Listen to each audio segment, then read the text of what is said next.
কথাচিত্র পরিবেশনা করেছে, অভিকথাচিত্র সেটাকে ট্যাগ করে যদি ওনারা শেয়ার দেয়, যারটা সবচেয়ে বেশি ভালো মনে হবে এবং যারটা মনে হবে মানে সবার সর্বাগ্যে, তাকে জেবিকোর সৌজন্যে একটা স্মার্ট টেলিভিশন উপহার দেওয়া হবে। এবং এটা শুধু ঘোষণার মধ্যেই না, অনেকে তো ঘোষণা দিয়ে চলে যায়। ওপেন আমি বলতে চাই, যিনি অভিকথাচিত্রের অভিকে ট্যাগ দিয়ে বেশি ছবি পোস্ট করবেন, এই সোনার চরের হলে এসে হলের ছবি, পোস্টারের সামনে দাঁড়িয়ে ছবি, তাকে আনুষ্ঠানিকভাবে আমি দেখা করে তার সাথে একটি স্মার্ট টিভি জেবিকোর সৌজন্যে আমরা একটা স্মার্ট টিভি তাকে পুরস্কার দিতে চাই। শুধু তাই না, যে মেয়ে বেশি ছবিটা ট্যাগ করবেন তাকে স্পেশাল বিশ্ব রঙের বিপ্লবের ডিজাইন করা সোনার চরের পুরো ছবির ডিজাইন করা একটি শাড়ি উপহার দেওয়া হবে। এই ঘোষণা আজকে আমি আমার প্রডিউসারের তরফ থেকে দিলাম, যেহেতু প্রডিউসার বললো আজকে যাবে, আমি দিই ঘোষণাটা।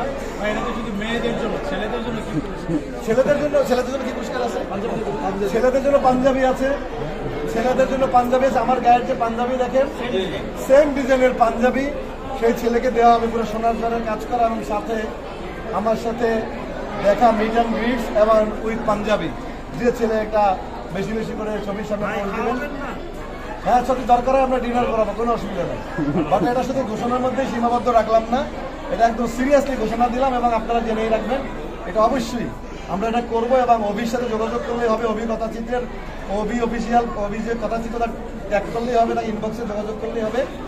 যিনি বেশি ট্যাগ করবেন তাকে অবশ্যই জেবিকোর সৌজন্যের স্মার্ট টিভি, শাড়ি এবং ছেলেদের জন্য স্পেশাল ডিজাইন করা পাঞ্জাবি উপহার হিসেবে থাকবে। আশা করি সামনের দিনগুলোতে দর্শক এরকম আমাদেরকে উৎসাহিত করবেন। এই বাংলা সিনেমাকে যেভাবে আজকে চতুর্থ দিনও ওই সোনার চর উচ্ছ্বসিত করে আমাদেরকে করেছেন, সবাইকে অনেক শুভেচ্ছা, ভালোবাসা, আবারও শুভ নববর্ষ। এবং আপনাদের মাধ্যমে জানাতে চাই, সোনার চর কেউ হতাশ হবে না, ছবিটা অবশ্যই হলে এসে মানুষ যেন দেখে, এবং এই সোনার চর নিয়ে আমার প্রডিউসার বলবে আর কি দুই কথা। তারপর আপনার